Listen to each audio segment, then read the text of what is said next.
Hello and welcome to this Cricket Next Live. I am Vineet Ramakrishnan, and today in this session we'll be previewing the Ranji Trophy Round 5. As each round passes on, I mean we are reaching closer to the knockouts, and the heat is up. A few teams which don't now stand a chance to qualify for the knockout. Some do have a chance, very outside chance, and some teams are pushing a strong case to reach the knockout stages and to discuss this round of Ranji Trophy round 5. I have Sahil Malhotra with us. Welcome, Sahil. And as I was telling our viewers, I mean the focus teams for us this time around are Maharashtra and Tamil Nadu, both of them getting playing each other, both of them vying for a spot in the knockouts. Tamil Nadu not so much, but Maharashtra pretty much there. Saurashtra, Hyderabad, Saurashtra the table toppers. Hyderabad would be looking to change their fortunes. Madhya Pradesh versus Gujarat. Madhya Pradesh are on a roll, 4 out of 4 wins that they have, and finally we'll look at a few teams which have flattered to deceive us. Teams like Delhi, UP, and Haryana. So let's kick this off with. The first team, that is Maharashtra and Tamil Nadu. Tamil Nadu, of course, I mean, last played their game, I think, against Mumbai, and which was not the greatest of starts for them. And Tamil Nadu, in a way, looks like, I mean, it will be very tough for them to reach the knockouts. On the other hand, Maharashtra very much buoyed by that Kedar Jadhav 283 of 283 against Assam, taking that first innings lead points as well. They are tied with second position with Mumbai from that group to go to the knockout stage. As this is happening in Pune, Maharashtra's home ground. Your take on this game? I think big game for Maharashtra because they can probably kind of put one foot in the knockout stages after this result. They've been playing good cricket, and Kedar Jadhav absolutely took the game away from Assam the last time they turned up in the Ranji Trophy. I think 283 off 283, some 12 odd sixes. I think that was a brilliant knock from Kedar, who is returning to a first class circuit now. Hasn't played much cricket this year, was in and out, and it's a big game. And then you have someone, experienced player like Kedar, doing what he did. Then you already have Ankush Bains in the squad. So it's a big game for Maharashtra.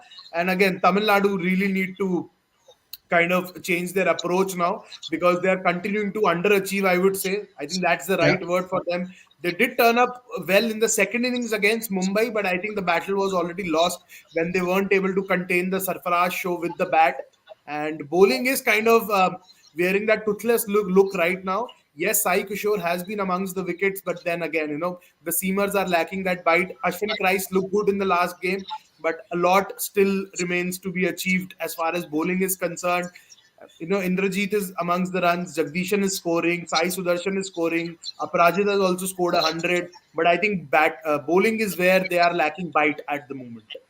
Yeah, absolutely. I mean, it comes down to the bowlers in a way. You mentioned the batters. I mean, pretty much decent. I mean, somebody like a Pradosh Ranjan Paul also chipping in, in the last 2 games. So batting's pretty much sorted. I think it's the likes of the bowling and, the senior players not really, standing up. Somebody like Sandeep Varya has 16 wickets to show. But again, the average could be slightly, could be much, much better in terms of bowling. And Sai Kushore, you mentioned 20 odd wickets. But then again, that impact has not been there. Averaging about 30. This is high time. I mean, this is do or die in a way for Tamil Nadu. Yet they need to win, at least get a bonus point, and hope other results also go their way. The road definitely looks very, very tough for Tamil Nadu. Yeah. Let's move on to the second team that we have in spotlight, the second match, and which is Saurashtra versus Hyderabad. Once again, Saurashtra, after that manic game, sort of a game at Rajkot, where Jaydev Unadkat coming back, taking 3 wickets, hat-trick the first over, then ending up with 8 wickets. Now, to add to that, you also have the possibility of a Cheteshwar Pujara also join the squad against Hyderabad, who also haven't had the best of times. I mean, losing 3 out of their 4 games so far. It's a game that Sahil, you would say is very much heavily loop-sided towards Saurashtra. But then again, what can you expect here? I think absolutely. Before I move on, I would like to make a quick correction. I mentioned Ankush Bains, and it was actually Ankit Bhavne. So Ankush Bains plays for Himachal Pradesh, so that was kind of a slip of the tongue. So again, now moving to Saurashtra and Hyderabad, I think Saurashtra again. Arpit Vasavada has been amongst the runs. He's the domestic workhorse for them. Has been doing the job consistently in the red ball circuit. Again, scored 100 in the last game. then Jaydev Unadkat, there's no better bowler than him in the Ranji Trophy right now. Avesh Khan would come close, but then Unadkat has the ability to kind of do anything and everything on any possible track. Even Yeah. on a lightest track, he can make things happen, and that is something which would benefit Saurashtra going forward. Even if he is part of the Border Gavaskar Trophy squad, which we all hope he should be, there's still enough time for kind of Saurashtra to reach the knockouts, and there's a possibility of him probably to feature in one of the games too. And Cheteshwar Pujara returning is good signs for both him and the Indian cricket team, because there's not much test cricket. There's no test cricket absolutely before that big home series against Australia gets underway. And Pujara would want to get good game time in the middle, because he just played in this home series against Bangladesh recently, and this series is going to be very important for both Indian cricket team and the players like Pujara, who have been around the scene, have been doing the job. So important fixture for both Pujara and Unadkat to be in the groove ahead of that home series against Australia. And for Hyderabad, I think it's just about salvaging lost pride, and they'll be playing against the daddy giants of the domestic circuit, Saurashtra, who probably know how to approach this format better than Hyderabad do at least. Absolutely, absolutely. I mean, and it's not just about the big names for no Saurashtra, not here. Cheteshwar Pujara, Jaydev Unadkat. You talked about Arpit Vasavda, 378 runs at an average of 126. And apart from that, you have somebody like a Harvik Desai and Jay Goyal also chipping in with valuable Yeah. contribution. And always, I mean, you talk about Baswada being that workhorse. I mean, somebody like a Dharmendra Singh Jadeja is also always there. I mean, he just has to show up, and he gives you that kind of performance, and hence the reason why, I mean, Saurashtra have been one of the teams that always does well in the longer format in the Ranji Trophy. And again, Jadeja's and Saurashtra is kind of a match made in heaven. You can't really separate them. separate them absolutely. I mean, the conversation would always be there. Jadeja would always be there in that Saurashtra. When you talk about the team and the performances as well. So yeah, Saurashtra pretty much looking very hot favorites here against Hyderabad, and yeah, I mean they're already table toppers. A win would definitely seal that position for them for sure, making it tough for the other other teams in the group. Somebody like an Andhra, Assam, Tamil Nadu. Also digressing a bit, I mean Delhi and Andhra are also playing there. I mean both of them again not really much of a chance. But yeah, Maharashtra hot favorites there. We'll move on to our next team, and which is Madhya Pradesh and Gujarat. Avesh Khan comes to our mind. I mean, we were discussing about this in one of our previous lives as well. MP are on a roll, and again, very much similar to Saurashtra. It's not just about those Yeah. big players; everybody chipping in. This is a very solid unit. I mean, from the time you could it's you have seen that. I mean, 5-6 years now, prior to this, when I was also covering MP, Ranji, and I had the opportunity to do MP games. You could see that the players who are coming up can be really good, Yeah. and this is what we are seeing here as well. I think it's very important to understand how these teams actually set the template in place about 4 to 5 years back. So they had already identified the players who will be performing certain roles in the years to come by, and look the kind of rewards are coming through. Someone like a Rajat Patidar, you have someone like a Avesh Khan already there. So these players, they have turned into X Factor players in the domestic setup now. Aditya Srivastav, if I'm not wrong, another household name when it comes to the MP Absolutely, circuit. yeah. They're doing the job, and they have kind of identified the template going forward. Just like Saurashtra, I think MP have found that template which works. They don't care whether their players are old or way too young. They are ready to blood in youngsters if at all they fit the bill at a certain position or with a certain role when it comes to bowling. And I think MP, Avesh, I spoke. I think it was the first episode of our Ranjit reviews where I just had my neck out and I said this is going to be a big season for Avesh, because he's a gun bowler with the red ball. Having seen Yeah. him bowl at Kotla, I think a couple of seasons back, he is an absolute gun bowler with the red ball. I still feel he deserves to play red ball before he plays the white ball again for the country. He would have different opinions on that though, but then again, I would still want him in the red ball setup. He can move the ball at a mean pace and makes him very penetrating with both the old and the new ball. And 12 wickets in the last game against Vidarbha, I think speaks volumes about the kind of overs he's bowling. And he's absolutely match fit right now. and if you are kind of surviving the whole season, with all workload management and everything coming into play, so that will definitely interest the selectors that there is one bowler who has played 7 Ranji Trophy games, has played the Syed Mushtaq Ali Trophy and the Vijay Hazare before that. So I think this should hold Avesh Khan in good interest as we approach towards another Indian season. Most definitely. I mean, Border Gavaskar Trophy with the news of Jasprit Bumrah most likely, going to miss the majority of that Yeah, series as well. I mean, somebody like Avesh Khan would be there in the radar. And if again, good yeah, performances, if he continues his good performances, who knows? I mean, he'll also be in the name and the selectors would also keep his name in the mind. And again, very much similar to Saurashtra Sahil. This is a team that has, chipped in. Everybody has chipped in, not just Rajat Patidar. There's Saransh Jain with the bat and ball. yeah, yeah, Very, very, very good bowler. I mean, a very good all round in that way. You have an yeah, Imanshu Mantri doing it. And look, the bowling, Avesh Khan, yes, 20 to 27 wickets. But you have a left arm in Kumar Karthikeya taking 18 yeah, wickets. You have an off break bowler in Saraj Jain giving you 18 yeah. wickets. It's a team effort and pretty much shows on the table. On the other hand, for Gujarat, I think Priyank Panchal has been a lone ranger so far. I mean, they have not been able to get those players in our regular performances. I think Azan Nagaswala only has played one game. Chintan Gaja here and there has been performing, but only been Priyank Panchal for that matter. But in that group, Madhya Pradesh are a runaway leader. Gujarat are number 3.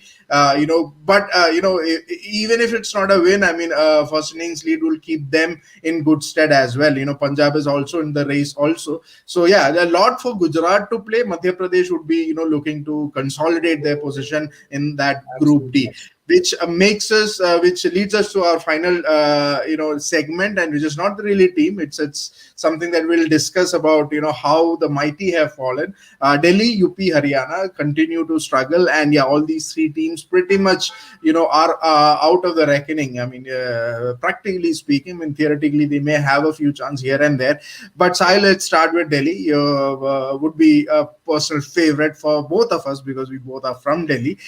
Very bad thing happening for Delhi, and lot of murmurs going on, lot of news about the entire selection committee being sacked and this and that. But that's, I think, very, very quintessential Delhi kind of thing. Last time this happened, I think this was under Arun Jaitley, and now under his son Rohan Jaitley. Circumstances have turned such that there was no other option for the Apex Council to kind of dissolve the selection committee in place.